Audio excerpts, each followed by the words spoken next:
ವೀಕ್ಷಕರೇ, ನೆಲಮುಗಿಲು ಚಾನೆಲ್ ವೀಕ್ಷಣೆ ಮಾಡ್ತಿದ್ದೀರಿ. ನಿಮಗೆಲ್ಲ ತುಂಬ ಧನ್ಯವಾದಗಳು. 2024ರ ಸಿಂಹರಾಶಿಯವರ ಭವಿಷ್ಯ ಹೇಗಿದೆ ತಿಳ್ಕೊಳ್ಳೋಣ ಬನ್ನಿ. ಸಿಂಹರಾಶಿ ಅಂತ ಕೇಳ್ತಾ ಇದ್ದೀರಾ. ಸಿಂಹರಾಶಿಗೆ ಮಗ, ಹುಬ್ಬ, ಕೆಲವರು ಪುಬ್ಬನೋ ಅಂತ ಹೇಳ್ತಾರೆ, ಉತ್ತರ ಫಲಗುಣಿ, ಪೂರ್ವ ಫಲಗುಣಿನೋ ಅಂತ ಹೇಳ್ತಾರೆ. ಈ ಎರಡು ನಕ್ಷತ್ರಗಳು ಹಾಗೂ ಉತ್ತರ ನಕ್ಷತ್ರ 1ನೇ ಪಾದ, ಇವಿಷ್ಟು ಸಿಂಹರಾಶಿ. ಸಿಂಹರಾಶಿಯವರಿಗೆ ರಾಶಿಯಾಧಿಪತಿ ರವಿ ಆಗಿರೋದ್ರಿಂದ ಎಲ್ಲ ರಾಶಿಗಳಲ್ಲೂ ಅತಿ ಅಧಿಕ ಅಂದರೆ ಮುಖ್ಯತನ ಅಂದರೆ ಹಿರಿತನ ಅನ್ನೋದು ಈ ರಾಶಿಯ ಅರ್ಥ. ಇದರಲ್ಲಿ ರವಿ ಆಧಾರವಾಗಿ ಇವರ ಒಂದು ವರ್ಣನೆ ಇವನ್ನು ತಿಳ್ಕೊಳ್ಳೋದು ತುಂಬ ಸೂಕ್ತ. ಈ ರಾಶಿಯಲ್ಲಿ ಚಂದ್ರನು ಇದ್ದಾಗ ಅವನನ್ನು ಮಿತ್ರ ಕ್ಷೇತ್ರದಲ್ಲಿ ಇದ್ದು, ಈ ರಾಶಿಗೆ ಸಪ್ತಮದಲ್ಲಿ ಶನಿ ಇದ್ದು, ಶನಿಯು ನೋಡ್ತಾ ಇರೋದ್ರಿಂದ ಇವರ ಶರೀರ ವೇದನೆಗಳಾಗ್ಬೋದು, ಮನೆಯಲ್ಲಿ ಕಲಹಗಳಾಗ್ಬೋದು, ಗಂಡ ಹೆಂಡತಿಯಲ್ಲಿ ಕಲಹಗಳು ಉದ್ಭವಿಸ್ಬೋದು, ಆರೋಗ್ಯದಲ್ಲಿ ಅಷ್ಟಮಾಧಿಪತಿ ಅನ್ನಲ್ಲ ಆದರೂ ಶತ್ರುಗಳಿಂದ ಆಗ್ತವೆ. ಈ ಥರ ಇರುವಂಥ ದೋಷಗಳನ್ನು ಅನುಭವಿಸಬೇಕಾಗುತ್ತೆ. ಅದು ಗುರು ಲಗ್ನವನ್ನು ನವಮದಲ್ಲಿ ಗುರು ಇದ್ದು ಸಿಂಹರಾಶಿಯನ್ನು ನೋಡ್ತಾ ಇರೋದ್ರಿಂದ ಆ ದೋಷವನ್ನು ಎಷ್ಟೋ ಪ್ರಮಾಣವನ್ನು ಗುರು ಕಮ್ಮಿ ಮಾಡ್ತಾನೆ. ಗುರು ಎಲ್ಲೆಲ್ಲಿ ನೋಡ್ತಾನೋ ಆ ಒಂದು ಸ್ಥಾನದಲ್ಲಿ ಇರುವಂಥ ದುಷ್ಟ ದೋಷಗಳು ಪೂರ್ಣವಾಗಿ ಪರಿಹಾರ ಆಗ್ತವೆ. ಇದಕ್ಕೆ ನಿಮ್ಮಲ್ಲಿ ಇರುವಂಥ ಪೂರ್ವಜರು ಸ್ಥಾಪನೆ ಮಾಡಿರುವಂಥ, ಸ್ಥಾಪನೆ ಅಂತಲೂ ಅಲ್ಲ, ಹೋಗ್ತಾ ಇರುವಂತಹ ಒಂದು ದೇವತಾ ಶಕ್ತಿಗಳಲ್ಲಿ, ಪುರುಷ ಶಕ್ತಿ ಸ್ಥಾನಗಳಲ್ಲಿ ಒಂದು ಅಶ್ವತ್ಥಕಟ್ಟೆ, ಇವುಗಳಲ್ಲಿ ಶಿವಾಲಯ, ಇವುಗಳಲ್ಲಿ ಹೋಗಿ ಬರ್ತಾ ಇದ್ದರೆ ಇನ್ನೂ ಹೆಚ್ಚಿನ ಫಲವನ್ನು ಪಡ್ಕೋಬೋದು. ಆರೋಗ್ಯ ದೃಷ್ಟಿಯಲ್ಲಿ ಇವರಿಗೆ ಅಷ್ಟಮಾಧಿಪತಿ ಗುರು ಇವನೇ ಆಗಿರೋದ್ರಿಂದ, ಗೋಚರಿಯಲ್ಲಿ ಚೆನ್ನಾಗಿರೋದ್ರಿಂದ ಇವರಿಗೆ ಏಪ್ರಿಲ್ ತಿಂಗಳವರೆಗೂ ಆರೋಗ್ಯದ ಬಗ್ಗೆ ಅಂಥ ಸಮಸ್ಯೆಯನ್ನು ಕೊಡಲ್ಲ.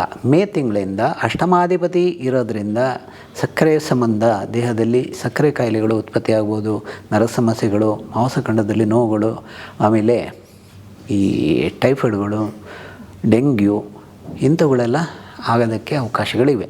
ಹಾಗಾಗಿ ಸ್ವಲ್ಪ ಮೇ ತಿಂಗಳಿಂದ ಜಾಗೃತರಾಗಿರಬೇಕು. ದಶಮದಲ್ಲಿ ಇರ್ತಾನೆ, ಆದರೆ ಉದ್ಯೋಗ ಸ್ಥಾನದಲ್ಲೂ ಪರಿವರ್ತನೆಗಳಾಗ್ತವೆ.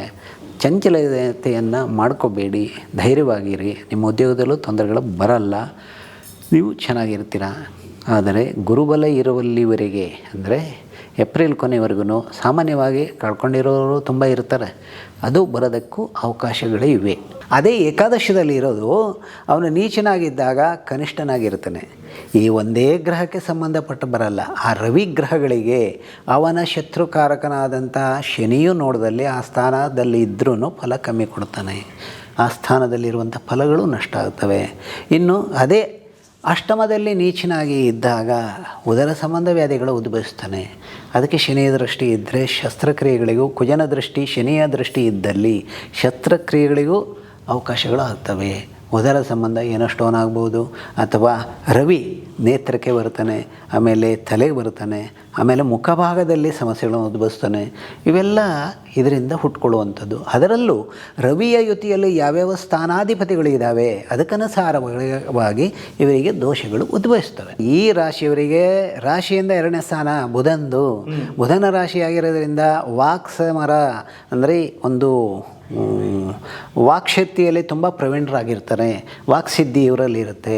ಯಾರ ಜೊತೆ ಆದ್ರೂ ಮಾತಾಡಿ ಗೆಲ್ಲುವಂಥ ಸಾಮರ್ಥ್ಯ ಇವರಿಗೂ ಇರುತ್ತೆ. ಅದೇ ಬುಧ ಉಚ್ಚನಾಗಿ ಧನಸ್ಥಾನದಲ್ಲಿ ಇದ್ದರೆ ಇವು ಲಭಿಸ್ತವೆ. ಅದು ಅಲ್ಲದೇ ನ್ಯಾಯಾಲಯದಲ್ಲಿ ವಕೀಲಿ ವೃತ್ತಿಯನ್ನು ಮಾಡ್ತಾನೆ.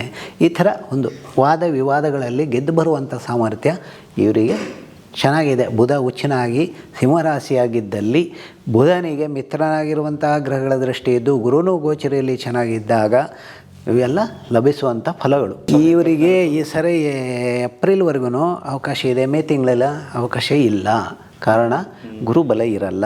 ಇನ್ನು ಗುರು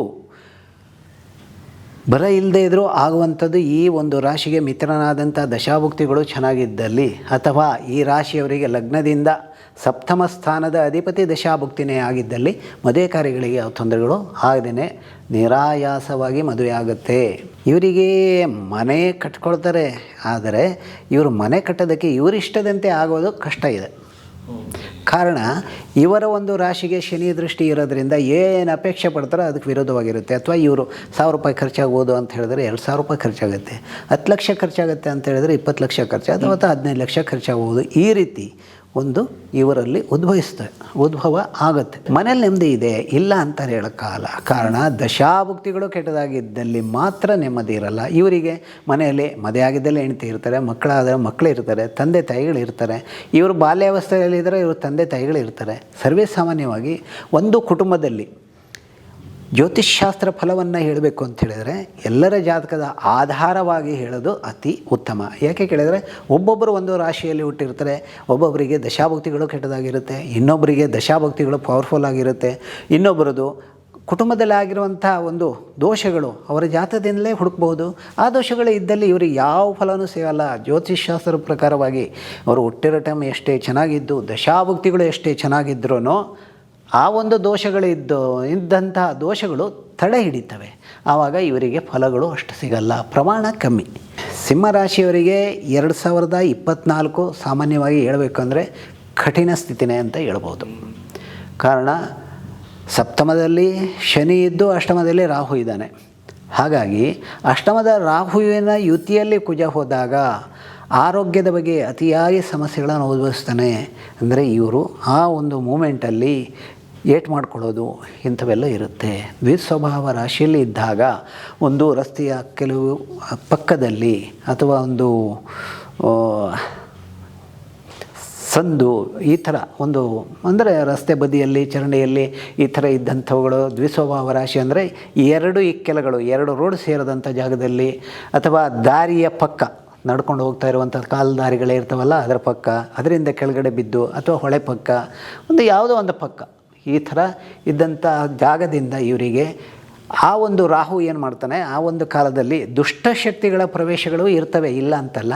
ಅವನು ಓಡಾಟ ಅವನು ಮಾಡ್ತಾ ಇರುವಾಗ ಇವರಲ್ಲೇ ಹೋದಾಗ ಭಯಪಟ್ಟು ಆಗುವಂಥವು ಸಹ ಇರ್ತವೆ. ಸ್ವಲ್ಪ ಜಾಗೃತರಾಗಿರಿ. ಈ ರಾಶಿಯವರು ಶಿವನ ಆರಾಧನೆ, ಶಿವನ ಧ್ಯಾನವನ್ನೇ ಜಾಸ್ತಿ ಮಾಡ್ತಾ ಇದ್ದಲ್ಲಿ, ಮುಖ್ಯವಾಗಿ ಹೇಳಬೇಕಂದ್ರೆ ಇವರು ಮನೆ ದೇವರದೇ ಆರಾಧನೆ ಜಾಸ್ತಿ ಮಾಡ್ತಾ ಇದ್ದಲ್ಲಿ ಅದರಿಂದನೇ ಅರ್ಧ ಇವರು ರಕ್ಷಣೆ ಮಾಡ್ಕೋಬೋದು. ಇವರು ಯಾವುದಕ್ಕೂ ದಶಾಭುಕ್ತಿ ಕೆಟ್ಟದಾಗಿದ್ದಲ್ಲಿ ಮಾತ್ರ ಇವು ಮಾತ್ರ ಲಭಿಸ್ತವೆ.